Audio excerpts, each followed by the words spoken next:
Salut à tous, c'est Punk de la chaîne, bienvenue sur cette vidéo qui aujourd'hui va parler hypnoanalgésie, hypnosédation, hypnoanesthésie et vous donner un petit feedback que je trouve intéressant de la part de ma mère. Ma mère qui déteste que je la mette en avant sur les vidéos, donc je le fais, c'est d'autant plus drôle. Ma mère là va bientôt se faire opérer et elle est une jeune septagénaire et dans son opération, donc, on lui a proposé de remplir plein de documents pour l'anesthésie.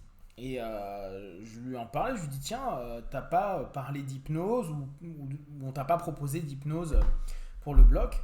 Et elle m'a dit bah non, opération qui va durer pas longtemps, une petite demi-heure, opération courante, donc quelque chose d'assez simple à mettre en place. Et je lui disais tiens, c'est dommage. Après, étonnant, non, parce qu'on sait que aujourd'hui, l'hypnoanalgésie, l'hypnosédation, le travail qu'a développé de Framonville à ce niveau-là, se développe, mais n'est pas encore développé. Et c'est là où c'est intéressant. Je sais que j'ai la chance, moi, d'avoir beaucoup de contacts, anesthésistes et médecins qui me contactent à ce sujet-là, qui travaillent en hôpital, qui font développer au fur et à mesure ce super boulot d'hypnose. Mais on sent que c'est pas encore quelque chose qui est spontané de la part des anesthésistes. Et je lui disais, aujourd'hui, elle avait un autre rendez-vous avec l'anesthésiste. Donc, elle m'a dit déjà, à son âge, les anesthésies, il faut y faire assez attention. Et donc, elle avait un pack de documents à remplir qui demande pas mal de temps. Elle a un autre rendez-vous avec l'anesthésiste et elle lui fait part. Elle lui dit, mais il n'y a pas possibilité de le faire avec l'hypnose. Et l'anesthésiste dit bah si, on a une hypnotiste qui s'en occupe. Donc plutôt cool. Bon, ma mère n'insiste pas plus que ça. Et l'anesthésiste ne lui propose pas du tout. Alors qu'elle ouvre la porte potentiellement à cette discipline, à se dire bon ça peut être cool de le faire. Sachant que moi de ce qu'on m'avait expliqué, alors après les copains anesthésistes n'hésitez pas à me faire des feedbacks là-dessus. On m'avait souvent dit que plus on prend de l'âge, plus on a peur au niveau de l'anesthésie. On a peur, je parle de staff médical, et il faut faire particulièrement attention parce qu'il y a des complications qui peuvent avoir lieu à ce moment-là. Bon, on sait que bien sûr, les gars sont des pros et savent les doses qu'il faut, etc., etc. Mais on m'a souvent dit que c'était un peu plus compliqué que plus jeune. D'où le fait qu'on évite souvent les anesthésies générales, etc. Ce que je suis assez étonné, et là n'hésitez pas si vous avez un début de réponse ou autre, c'est que à partir d'un âge comme 70 ans, je pense que il serait tellement cohérent pour des petites opérations de proposer l'hypnose. Et ma mère a donc eu l'information que c'était une hypnosédation, donc il y a quand même un petit peu d'anesthésiant. Mais en grande partie, ça reste hypnotique. Donc on diminue au maximum l'anesthésiant. Et donc logiquement, après là encore, n'hésitez pas à me corriger, il y en a moins dans le corps et donc il y a moins potentiellement d'effets secondaires, etc., etc.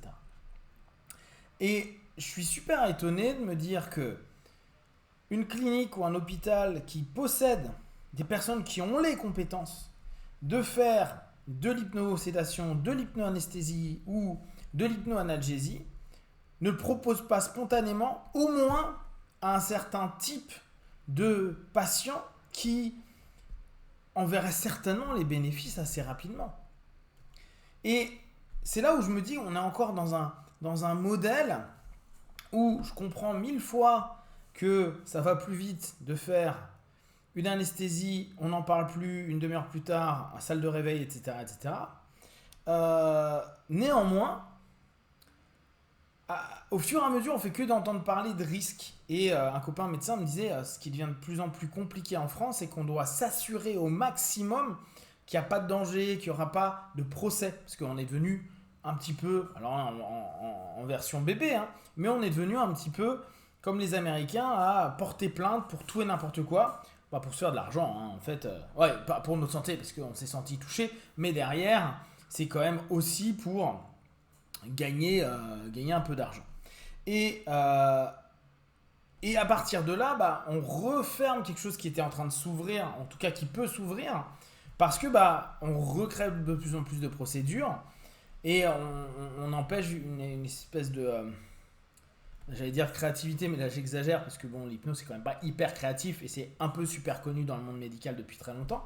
Néanmoins, on va préférer continuer le pattern qu'on connaît, bah au moins ce process-là on le connaît, qu'on va juridiquement rendre ultra valide pour ne pas avoir de problème, plutôt que potentiellement avoir euh, une opération qui permettrait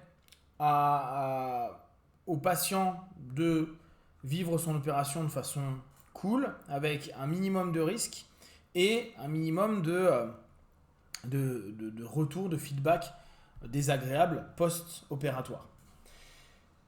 Là-dessus, je trouve qu'on a encore de grands pas à faire.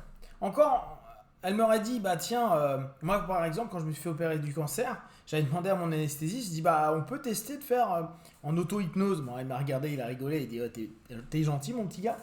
Et je dis, bon, c'est pas grave, est-ce qu'on peut pas trouver un hypno qui me le fasse? Il m'a dit, oulala, on n'en est pas là. Mais moi, c'était mon opération, elle a eu lieu il y a 8 ans maintenant. En 8 ans, je pense que l'hypnose s'est vachement développée. Il y a un gros travail qui est fait par tout ce qui est IFH, donc Institut français d'hypnose, qui est donc l'hypnose médicale pour le staff médical, etc. etc. Et on a l'impression qu'on se retrouve même dans des situations où il y a le potentiel, il y a la personne formée et ben, on ne le propose pas. Ça ne vient pas spontanément à un anesthésiste et à la limite, il n'est pas hyper OP là-dessus ou c'est pas du tout sa manière de bosser, ça j'ai aucun problème. Mais quand il y a quelqu'un qui ouvre une porte, comme a pu le faire ma mère, à dire et l'hypnose dans tout ça, même pas rebondir à s'interroger si ça peut l'intéresser, si ça peut lui correspondre, si tout le process en fait, se dire tout simplement peut-être que cette dame là elle a envie de faire ça en hypnosédation. Non, il est resté dans son protocole, dans sa manière de fonctionner. Et après là-dessus il n'y a pas une critique en tant que telle de ça. Je comprends qu'on reste dans nos patterns, on le fait à longueur de vie, donc c'est pas un problème. Ce qui m'intéresse et ce qui me pose question, c'est qu'est-ce qui fait qu'en ayant les moyens on ne propose pas quand même, ou qu'on on ne soit pas plus en contact. Et dans ce cas-là, c'est qu'est-ce qui se passe en termes de communication du monde hypnotique par rapport au monde anesthésique, analgésique, alors que pourtant, on voit qu'il y a un gros boulot qui est fait par les spécialistes de la discipline, que beaucoup de personnes du staff médical se forment à. Alors après, j'ai eu d'autres échos qui me disaient, il y en a beaucoup qui sont formés, mais qui n'osent pas, qui ont peur de mettre en pratique. Alors dans ce cas-là, il faut s'interroger sur est-ce que il n'y aurait pas d'autres choses à voir plutôt que simplement la formation, et peut-être faire accompagner les anesthésistes d'autres anesthésistes hypnotiques pour qu'ils apprennent en observant, en prenant de la confiance, en reprenant la main, en faisant de l'hypnose à deux voix, etc., etc. En fait, il y a plein de potentiel. Après, j'imagine bien que dans un bloc où à l'hôpital, il y a énormément de règles galères, mais il y a peut-être un besoin d'apprentis, comme dans le compagnonnage, avoir un maître qui est là en train de montrer comment il fait et bosser avec, le soutenir et comme je vous dis, faire des boulots peut-être à deux, ce qui est très simple à faire en hypnose. Aujourd'hui, c'est cette peur-là, et ce que je peux comprendre, se dire merde, peut-être que mon partenaire, mon patient, il va pas être super à l'aise, est complètement compréhensible, mais ça signifie quand même que les personnes qui sont intéressées à ça et qui sont arrivées à l'hypnose pour travailler sur l'hypnosédation ou l'hypnoanalgésie, qui ne le mettent pas en pratique, sont pas suffisamment à l'aise avec ça, et qu'il y a certainement dans le processus d'enseignement ou post-enseignement et donc d'accompagnement après un gros manque qui empêche justement de développer et de diffuser de plus en plus d'hypnos qui sont aptes à proposer l'anesthésie, l'analgésie en clinique et en hôpital. Si vous avez des infos, des questions, oui, mais j'aurai pas forcément les réponses, mais surtout si vous avez vous des infos, n'hésitez pas à les partager, ça pourra certainement intéresser du monde.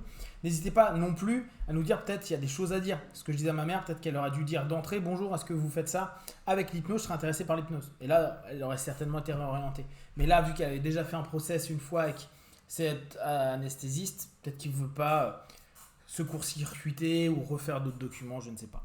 Donc si vous avez des news, des infos, des éléments qui peuvent être intéressants, notez-les. Si j'en ai pas mal, je referai une vidéo pour les personnes qui veulent chercher un établissement qui fait de l'hypnose pour les opérations. Et puis pour nous aussi, de notre côté, pour un peu mieux comprendre ce qui se passe. Et donc voilà. Ne prenez que ce qui est bon et juste pour vous. Testez, observez, analysez et concluez. Be one, ciao.